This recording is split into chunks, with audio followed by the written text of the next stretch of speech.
आज के वीडियो में हम पढ़ेंगे एक समान वैद्युत क्षेत्र में रखे विद्युत द्विध्रुव पर कार्यरत बलाघूर्ण के बारे में।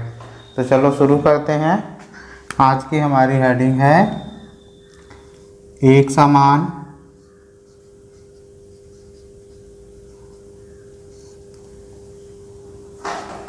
हमारी हेडिंग है एक समान वैद्युत क्षेत्र में रखे वैद्युत द्विध्रुव पर कार्यरत बलाघूर्ण। तो बलाघूर्ण क्या होता है, जैसा कि आप लोगों ने पिछली कक्षाओं में पढ़ा होगा कि यदि कोई तल है जो स्वतंत्र टिका हुआ है किसी अक्ष पर या ना, तो क्या होता है, यदि उस पर एक साथ दो बल जो है कार्य करें और बल की दिशा क्या है, एक दूसरे के विपरीत है, तो वो क्या करेगी, उस वस्तु को घुमाने का प्रयास करेगी।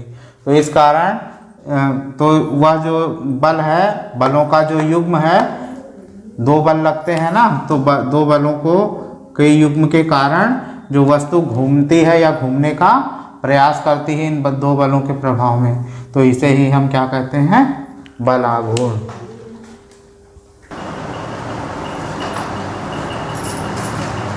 तो हम इस तरह से एक द्विध्रुव लेते हैं, बिंदु ए पर जो है वो -q आवेश है और बिंदु बी पर +q आवेश है, और इन दो आवेशों के बीच की दूरी कितनी है, 2l है।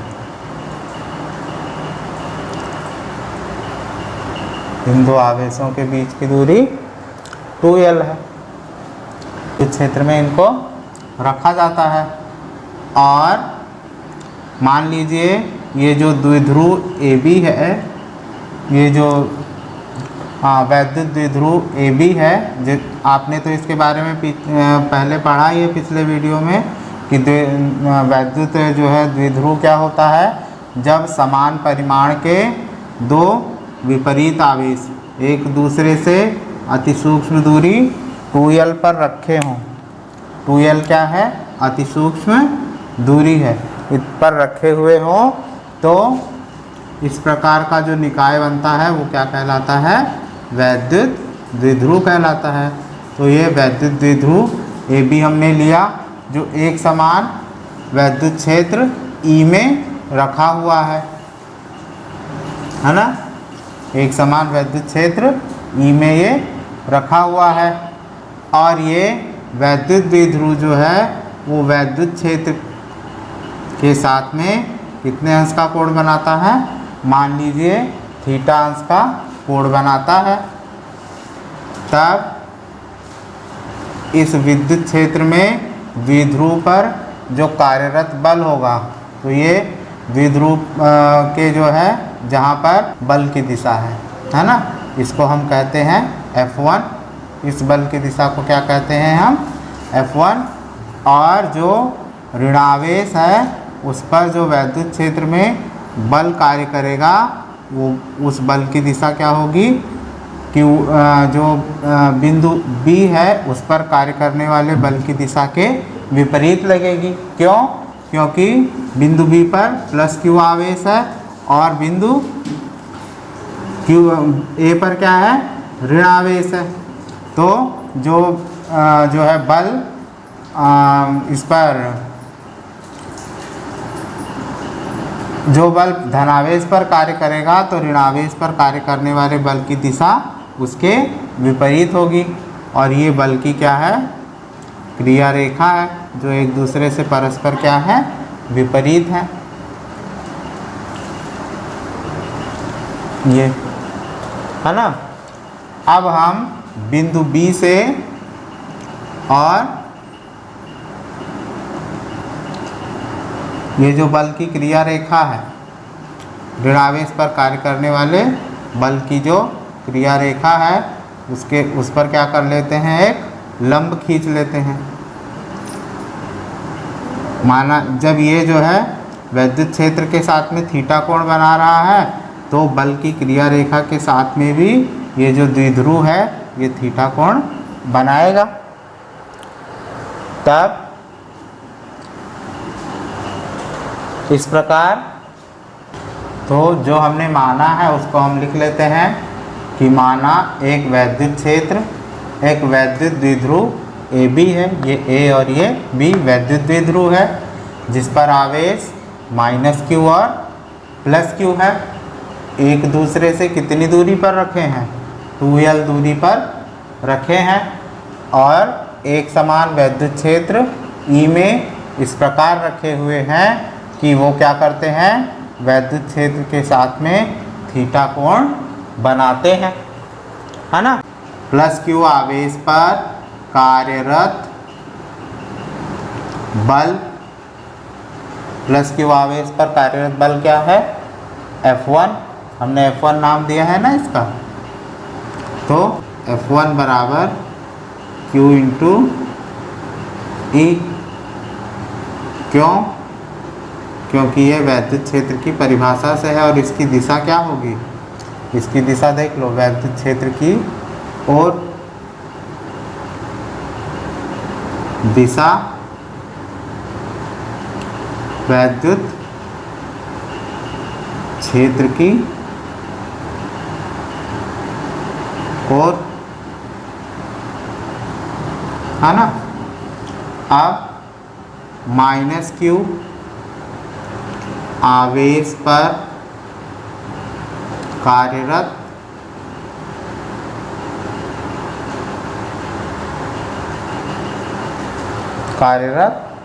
बल क्या हो जाएगा, F2 बराबर QE, ये क्या हो जाएगा, दिशा वैद्युत क्षेत्र के विपरीत। देख लीजिए, इसकी दिशा वैद्युत क्षेत्र की दिशा के विपरीत है, -q आवेश पर लगने वाले बल की दिशा, इसको हम F2 कहेंगे। चूँकि आवेश क्या है, समान है ना, इसलिए बल क्या होंगे, बल का परिमाण समान होगा। अरे द्विध्रुव पर के विषय में हमने पढ़ा था ना कि दो विपरीत प्रकृति के आवेश परंतु परिमाण में कैसे होते हैं, समान होते हैं। तो जब ये समान प्रकृति के आवेश होंगे तो इन पर लगने वाले बल का परिमाण भी समान होगा, परंतु दिशा क्या है, परंतु दिशा एक दूसरे के विपरीत है ना। ये देख लो, इसकी दिशा इस ओर और इसकी दिशा इस ओर, अर्थात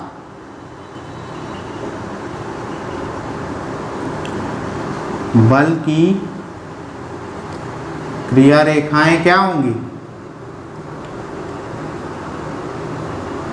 परस्पर विपरीत होंगी।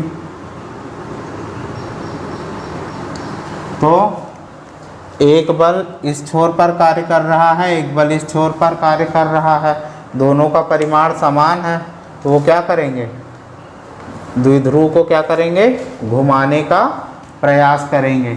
ये जो बल एक इस छोर पर लग रहा है इस ओर, इस छोर पर लग रहा है उस ओर, तब ये बल क्या करेंगे, इस द्विध्रुव को घुमाने का प्रयास करेंगे। तो तब क्या होगा, घुमाने का प्रयास करेंगे तब बलाघूर्ण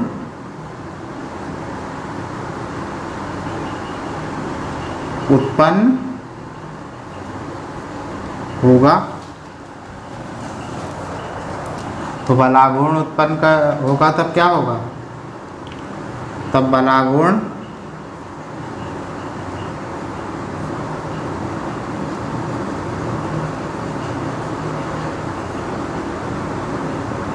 बराबर क्या होगा,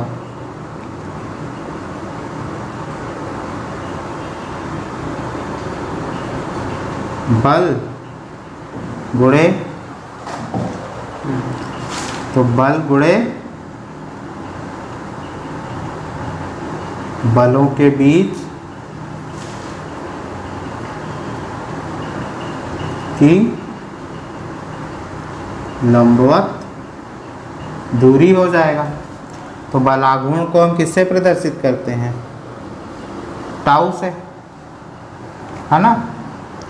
और बल क्या हो जाएगा, F1 और F2, क्योंकि दोनों की जो है दिशाएं क्या, उस परिमाण क्या है, समान है।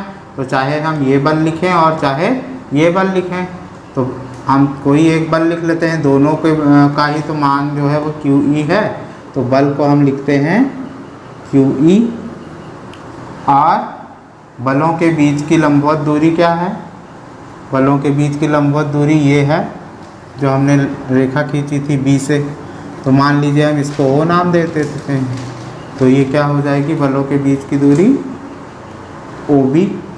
अब OB का मान क्या होगा, जब ये देखिए ये कोण थीटा है तो हमने ये कोण भी इसका थीटा मान लिया, और ये समकोण त्रिभुज हो गया क्योंकि ये जो है इस पर लंब है।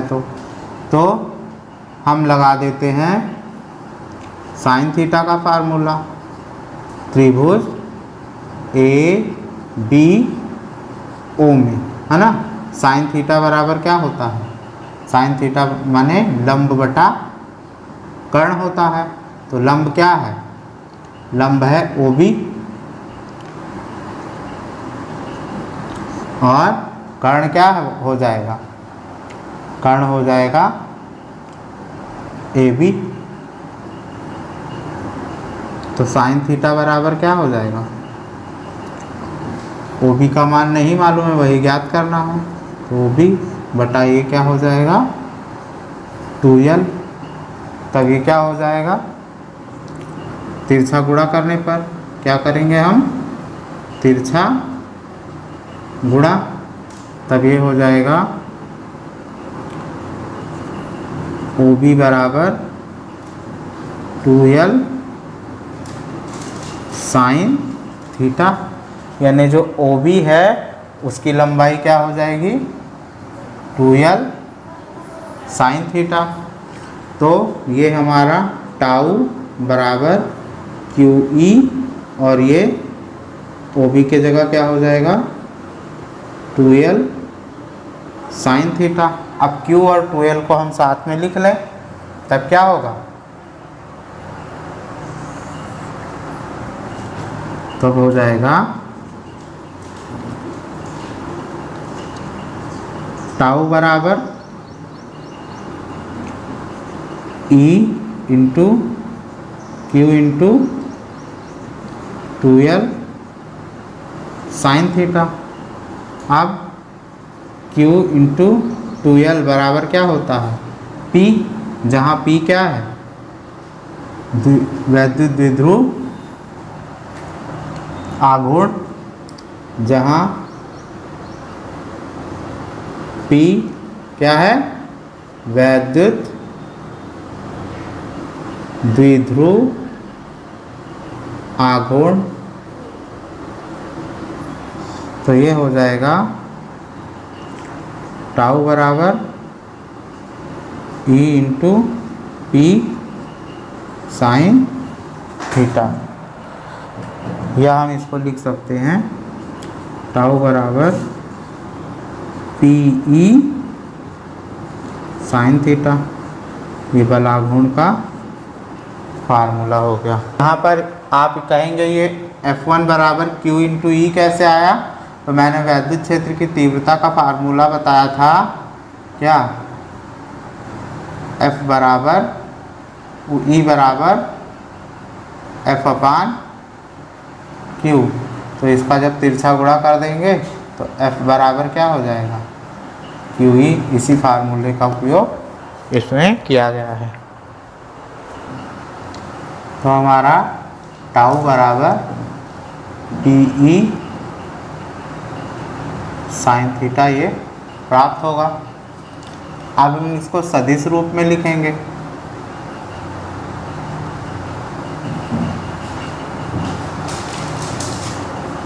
तो क्या हो जाएगा, टाउ बराबर वेक्टर टाउ बराबर वेक्टर P क्रॉस वेक्टर विशेष स्थिति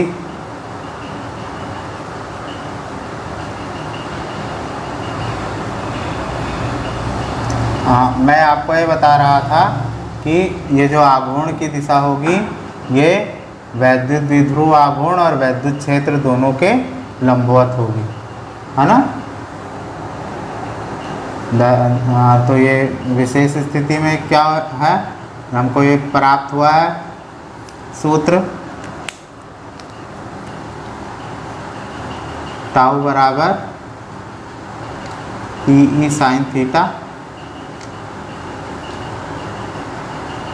तब यदि हम थीटा बराबर 0 या 180 लें, है ना, यानी ये जो वैद्युत द्विध्रुव है ये क्या हो, या तो वैद्युत क्षेत्र के साथ में 0 डिग्री का कोण बनाए या 180 डिग्री का कोण बनाए, अर्थात उसके समांतर हो।